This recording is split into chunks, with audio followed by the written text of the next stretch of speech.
Hello and welcome to Euronews Tonight. Let's take a look at the latest headlines. The World Health Organization says more evidence is emerging that suggests Omicron has milder symptoms than previous COVID-19 strains. French opposition parties come together to delay a debate in Parliament over the introduction of a controversial vaccine pass. Amid rising tensions between Ukraine and Russia over its military build-up along the border, the EU's top diplomat Josep Borrell heads to Ukraine's eastern region. And world #1 tennis star Novak Djokovic is given a special medical exemption for being unvaccinated to compete in the Australian Open. Hello and welcome to the programme. The World Health Organization says increasing evidence suggests that Omicron causes milder symptoms than previous COVID-19 variants. The WHO says early studies show the strain infects the upper part of the body and doesn't have the same impact on the lungs as either the Delta or Alpha strains, which are capable of causing severe pneumonia. The health body says Omicron has now been identified in at least 128 countries. The daily infection rate in Romania has doubled following the easing of restrictions over the holiday period. A sharp rise was recorded with more than 3,900 new cases on Tuesday. Romania has one of the lowest vaccination rates in the European Union, with just over 40% of the population fully jabbed. The King and Queen of Sweden have tested positive for COVID-19 amid a surge of infections in the country. The palace says the royals, who are fully vaccinated, have mild symptoms and are feeling relatively well. Sweden is set a new daily record for coronavirus infections, with more than 11,500 people testing positive. The new Omicron variant has spread quickly through the Nordic country, particularly in urban areas.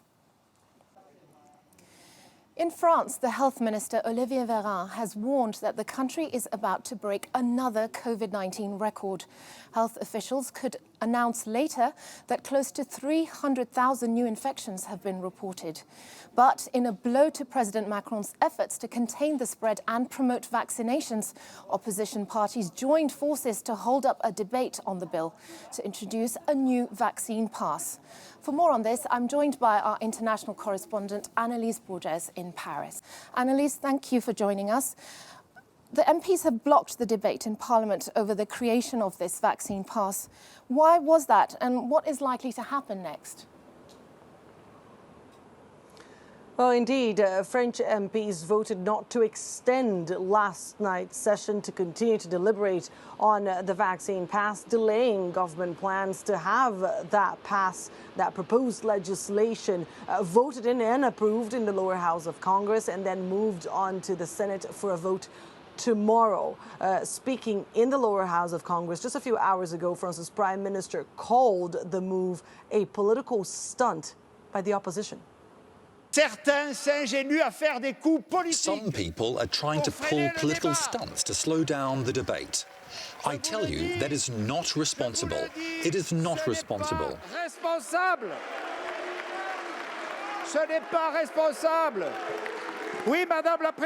Yes, Madam President, you are right. We are in a race against time. The virus is galloping and you are pulling on the handbrake. What do our fellow citizens think of these antics? Do you think it enhances public debate? What do our committed carers think? Ladies and gentlemen, who do not stop at midnight as you wished and voted. This is purely irresponsible. So an irresponsible move, according to Jean Castex, who insisted that while France is currently in a race against time, fighting this wave of Omicron infections, and while medical personnel are working around the clock in that fight, members of parliament are ignoring their responsibility and slowing down the government's ability to respond. Jean Castex also cited some of the numbers, the official figures from yesterday from the pandemic. 20,000 people are currently being treated for COVID-19 in hospitals across France. 272 deaths were reported yesterday. Meanwhile, of course, critics continue to insist that vaccines alone are not the answer. France has a very important rate of people already vaccinated. 91% of the French have already received at least one dose of the jab. Opposition politicians in that debate insisting that jabs alone are not the answer, because more investment is needed in the healthcare sector here in this country, and more focus, more attention should be paid in the donation, in the distribution of jabs across the world to avoid, of course, the emergence of new variants of the virus.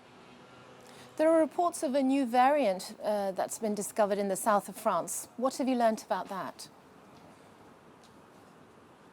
Indeed, health experts in the southern city of Marseille have identified a new variant that is currently being called IHU and has been detected in 12 patients in the course of the month of December. That variant has reportedly 46 mutations with regards to the original form of COVID-19. So it's a more resistant to vaccines and reportedly more infectious as well. The findings were so far published in an online review, and they have yet to be reviewed and analyzed by other experts. The strain has not been labeled a strain of concern for the moment by the World Health Organization. But this comes as a warning, of course, here in this country and across Europe and the world, that we're not out of the woods yet when it comes to the emergence of new variants. And while strains such as the Omicron variant that France and the whole of the world are battling right now may cause less severe versions of the infection, they still put a lot of people under the weather. And when you have a percentage of people falling ill, like here in France, where we are bracing for a record number of infections daily once again, that could indeed put the healthcare sector under strain. Annalise Borges, thank you for that update from Paris. NATO has scheduled a special meeting between allied ambassadors and Russian officials in Brussels next week, aimed at easing tensions over the military build-up along the Ukrainian border. International efforts to diffuse heightening tensions along the eastern region have been ramped up in the past few weeks. Diplomats from the US and Russia will hold talks in Geneva next week. Meanwhile, the EU's Foreign Affairs Chief, Josep Borrell, will arrive in Ukraine this evening for a two-day trip to show full support from Brussels for Kiev. Well, for more on this, let's head over to Brussels to speak to Maeve McMahon. Maeve, what's the purpose of Josep Borrell's visit to Ukraine? It comes just days ahead of the talks between the US and Russia in Geneva, but the EU hasn't exactly been invited. Why is that? Well, good evening, and that is, of course, a very good question, one that's being mulled tonight here in the EU quarter of Brussels. But I guess what the Americans are thinking is they don't want to have 27 voices in that already very tense room on Sunday in Geneva. 27 voices with completely different interests and completely different stances when it comes to Russia, and voices that have lost their main spokesperson when it came to Russia and Russian affairs, and that is Angela Merkel, the former Chancellor of Germany, the only European that Vladimir Putin will actually listen to. And Josep Borrell, for his part, the Foreign Affairs Chief for the European Union, realises that they have been snubbed. The European Union has been directly left out of this talks, and he made his thoughts clear to the press ahead of that trip to Ukraine today. And he said there'd be no solution to the crisis if the Europeans were not around that table. Onlookers here have also been commenting on the fact that he's now using diplomacy to show that the EU flag is in Ukraine tonight and supporting the people. Take a listen now to Cyril Brett from the Delors Institute. That Borrell's trip in Kiev and in Ukraine is a way to remind Russia and to remind the US that the European Union has a word to say about that crisis and about I hope, the solution of the crisis. And it's worth pointing out that hopes for those talks on Sunday in Geneva are quite low. And if they do fail, and they might, the Americans will, of course, have to consult the Europeans immediately for a more coordinated approach when it comes to sanctions. So it is very much in the interest of the Americans to consult the Europeans here in Brussels on every step. How significant is it that the first trip of the year by the EU's Foreign Affairs Chief is to Ukraine? Well, it's very, very symbolic. It means that despite the fact that the European Union is very much in firefighting mode against the Omicron variant of COVID-19, Ukraine and the situation on the border of Russia is a big concern for the bloc. Of course, they have big interests at stake. If there is war on the border of Ukraine, it would be dire for the European Union, especially for a number of Baltic states. So we're hearing that Joseph Borrell will be arriving tonight in Ukraine. Tomorrow morning he'll be heading to the east of the country.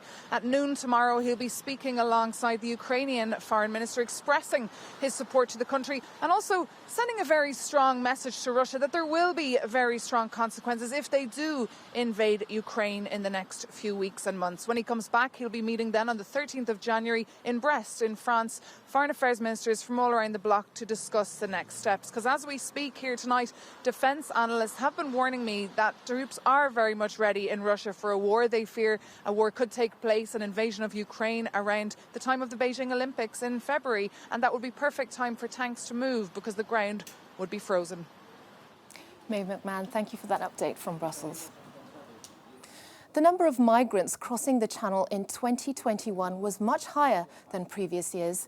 That's despite big investment from the UK and France. The British government says it will reform its approach and introduce tougher asylum rules. Rebecca Daunt has more. 2021 was a bumper year for migrants crossing the UK Channel. The number of people who made the dangerous voyage from France to England tripled compared to the previous year. This comes as the British Home Office reports at least 28,395 migrants reached the English coast in small boats. In November alone, nearly 6,900 people braced the currents and cold temperatures before successfully completing the journey. However, tensions between Paris and London reached fever pitch at the end of the month after 27 migrants died when their boat capsized during a failed crossing. Both sides have accused each other of not doing enough to limit people smuggling. The British government is working on a bill to toughen sanctions on illegal migration. If adopted, asylum seekers who arrive illegally will be sent back to safe countries from which they pass through. Lawmakers in Italy will start voting for a new president on the 24th of January. There are no official candidates for the largely ceremonial job, but current Prime Minister Mario Draghi and three-time former Prime Minister Silvio Berlusconi are expected to be frontrunners. The election has sparked fears that Italy could be plunged into political instability once again if Draghi leaves his current role. The former European Central Bank chief is credited with restoring political harmony after forming a unity government in February. For more on the upcoming election, let's go over to Rome to speak to Giorgia Orlandi. Giorgia, some interesting names have been touted as possible contenders to be president. Hi, good evening. Well, yes, it was announced that voting will begin, as you mentioned, on the 24th of January at 3 p.m. What normally happens is that 1,009 people gather in the lower house. There are no official candidates, meaning that lawmakers cast secret ballots. They can vote for anyone, really, as long as they are aged 50 or over and they are Italian citizens. And normally voting can drag on for several rounds until the winner emerges. But in this case, given the pandemic, only one round of voting will take place each day starting from the 24th of January. Now, the big question is whether Mario Draghi will remain as the country's prime minister, whether he will become president. He has been floated as the main front runner to replace Sergio Mattarella. In his last press conference of 2021, he said, well, I stay at the service of the state. He didn't disclose much with regards to his political future. But as there are no official candidates, Justice Minister Cartabia and former Prime Minister Paolo Gentiloni are among the names that have been touted. But the only one that has explicitly expressed his will to run for president is former Prime Minister Silvio Berlusconi. Is backed by the centre-right coalition. It's quite unlikely that he will win enough support. And just to give you an idea of how much Italians are against that possibility, several people took to the streets here in the capital, Rome, on Monday to protest against Silvio Berlusconi's potential appointment. Ru? If Mario Draghi puts his name in the hat, are we looking at another election, or will the current government be able to agree to a replacement? Well, that's a good question, because clearly, depending on what happens, in a way or the other, the outcome and Mario Draghi's role will have an impact on the stability of the ruling coalition. And that's because it's very much divided over who to choose and what to do next. And let's not forget, clearly, Mario Draghi has been appointed to lead a broad coalition to fight the pandemic, to implement Italy's post-pandemic reforms. But should that ruling majority that as of now has not yet agreed on a possible replacement for Mario Draghi, should that coalition fail to reach an agreement on a candidate, well, the only remaining option would be calling for an early general election. Ru? Well, I guess we'll have to wait and see. Thank you very much for that update, Georgia, from Rome. To sport now, and Novak Djokovic has been cleared to play at the Australian Open later this month, despite being unvaccinated. He has received a special medical exemption to take part in the tournament. Here with us to discuss this is sports journalist Michael Kern. Hi, Michael. So what do we know about how Djokovic got this exemption, and what has the reaction been to it?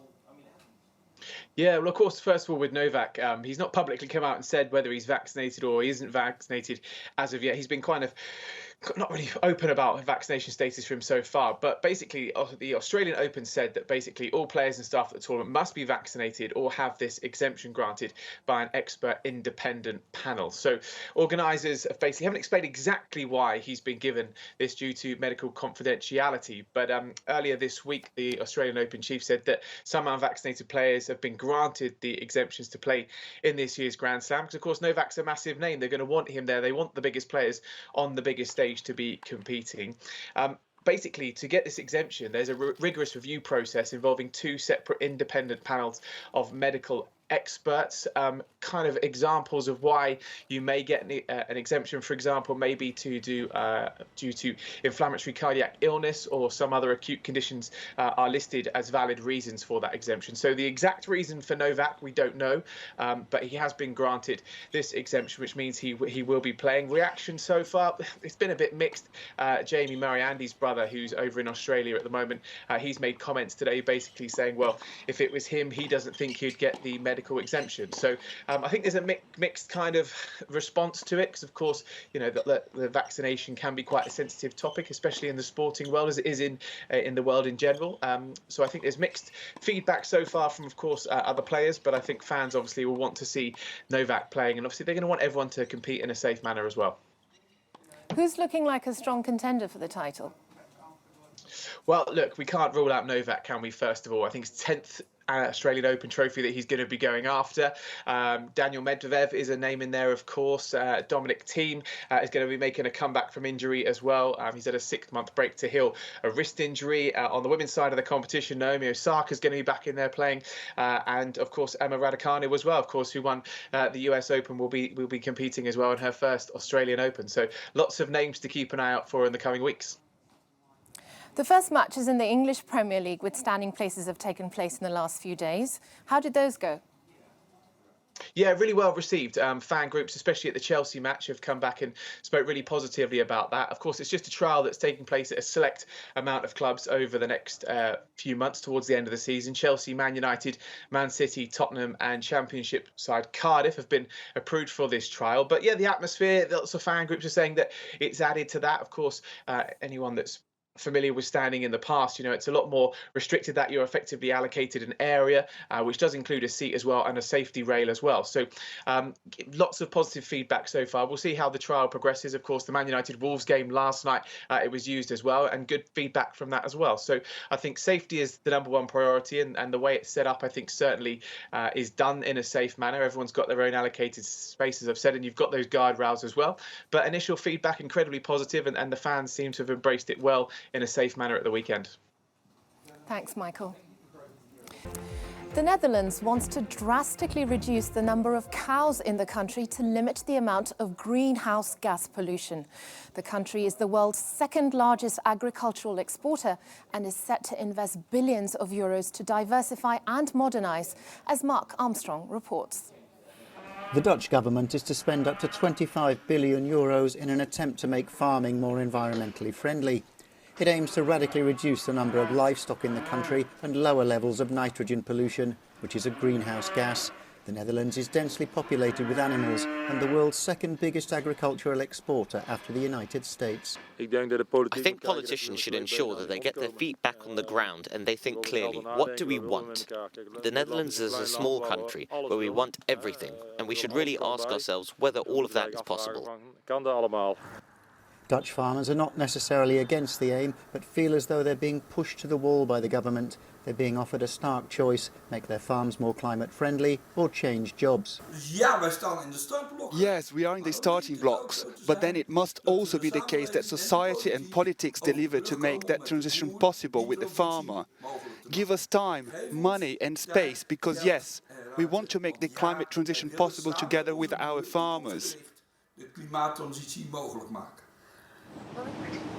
The money is to help farmers diversify their business, retrain, to innovate or even relocate.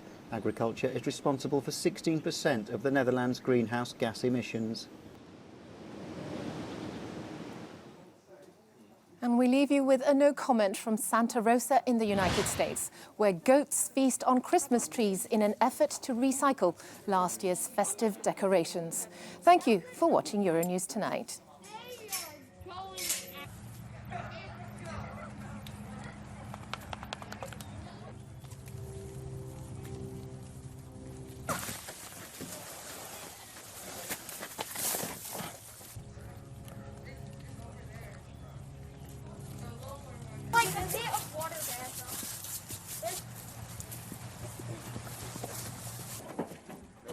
I'll just go over here. There's more space over here.